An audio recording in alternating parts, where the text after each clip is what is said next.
Assalamualaikum warahmatullahi wabarakatuh. Perkenalkan, nama saya Teja Arya Kusuma dari jurusan Manajemen Informatika. Baiklah, di sini saya akan menjelaskan presentasi yang telah saya buat, yaitu tugas dasar manajemen dan bisnis. Baiklah, untuk yang pertama saya akan menjelaskan proyek manajemen terbagi menjadi 4, yaitu yang pertama terdiri dari desain. Desain merupakan suatu perancangan atau perencanaan yang dilakukan sebelum pembuatan suatu objek, sistem, komponen, atau struktur. Desain dapat berupa sketsa gambar atau model. Desain digunakan untuk merancangkan banyak hal, mulai dari perabotan, rumah, karya seni, pakaian, hingga jalan raya. Untuk yang kedua yaitu evaluation.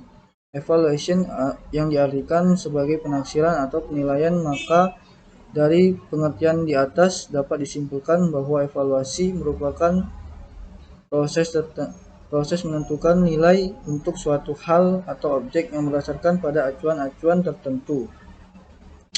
Untuk yang ketiga yaitu develop. Dalam kamus bahasa Inggris, develop terbagi menjadi 4, yaitu memperkembangkan atau industri, menghasilkan, mencuci, serta memperkuat.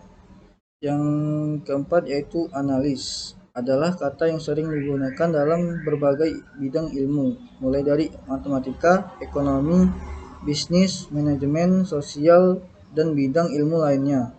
Analisis juga adalah proses memecah topik atau substansi yang kompleks menjadi bagian-bagian yang lebih kecil untuk mendapatkan pemahaman yang lebih baik. Untuk selanjutnya saya akan menjelaskan apa itu marketing communication mix atau bauran komunikasi pemasaran.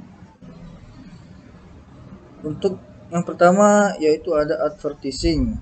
Advertising atau periklanan adalah salah satu bentuk komunikasi komersil maupun non-komersil dari suatu organisasi atau instansi ke masyarakat umum atau tertentu dengan tujuan agar khalayak memahami, mengikuti, atau mengambil tindakan tertentu.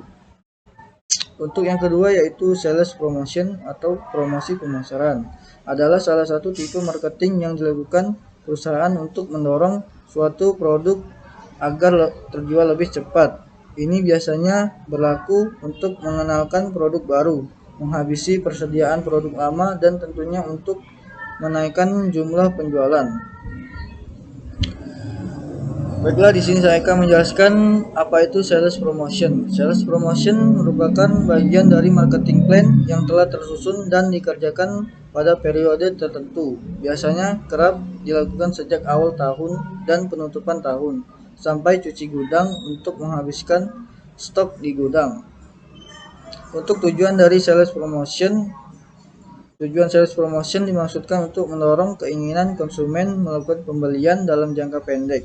Maksud dari jangka pendek adalah konsumen memiliki keinginan di saat itu juga, atau melakukan pembelian dalam waktu dekat setelah melihat promosi.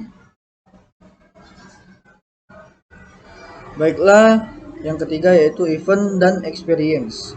Event dan experience adalah kegiatan dan program yang disponsori perusahaan dan dirancang untuk menciptakan interaksi yang berhubungan dengan merek tertentu. Menyelenggarakan acara pada dasarnya merupakan bentuk produk, jasa, atau pelayanan di mana konsumen mengalami experience secara langsung produk yang ditawarkan. Ada 3 komponen yang harus diperhatikan dalam menawarkan proposisi nilai dari sebuah produk jasa, yaitu yang pertama produk inti para pelanggan, yang kedua acara layanan tambahan atau suplementari, dan yang ketiga yaitu proses penghantaran peran pelanggan. Untuk yang keempat yaitu publicity atau publisitas, bisa diartikan sebagai cara menyebarkan informasi kepada masyarakat luas, biasanya melalui media. Publisitas bisa dalam bentuk berita, cerita, informasi, acara, atau tulisan yang memiliki tujuan untuk menciptakan kesadaran dan kredibilitas pada orang-orang tentang merek, produk, atau perusahaan.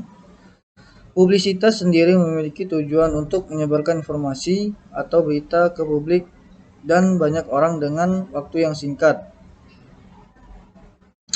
Public relation, sedangkan untuk public relation atau PR merupakan alat manajemen strategi untuk membantu sebuah perusahaan atau organisasi dalam berkomunikasi pada publik.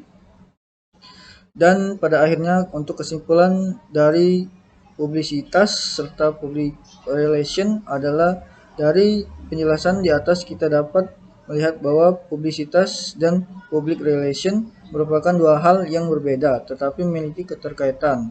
Keduanya memiliki kepentingan untuk menyampaikan pesan dari perusahaan kepada publik. Untuk yang kelima yaitu direct marketing adalah alat tentang bagaimana sebuah bisnis mampu menciptakan kontak secara langsung dengan konsumen dan target pelanggannya sebagai upaya untuk mengenalkan produk atau layanan. Tujuan utama dari direct marketing adalah demi memasarkan produk atau layanan untuk konsumen dengan biaya marketing yang lebih rendah. Yang keenam yaitu interaktif marketing, merupakan suatu alat promosi secara online dengan tujuan untuk mempertahankan hubungan baik dengan para konsumen dan untuk mendistribusikan barang dan jasa.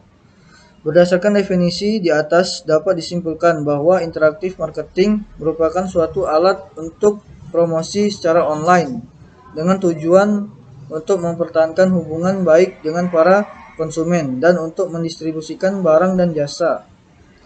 Dan yang terakhir yaitu personal selling adalah bertemunya penjual dan calon pembeli dengan bertatap muka untuk menginformasikan dan memberikan pemahaman dari sebuah produk atau brand yang ditawarkan supaya calon pembeli bersedia mencoba dan membelinya. Tujuan utama adalah agar terjadinya transaksi pembelian, tapi selain itu bertujuan juga untuk mempengaruhi secara langsung para calon konsumen dengan produk yang ditawarkan. Baiklah, itu saja yang bisa saya sampaikan dari hasil presentasi yang saya jelaskan ini. Dan saya akan tutup. Wassalamualaikum warahmatullahi wabarakatuh.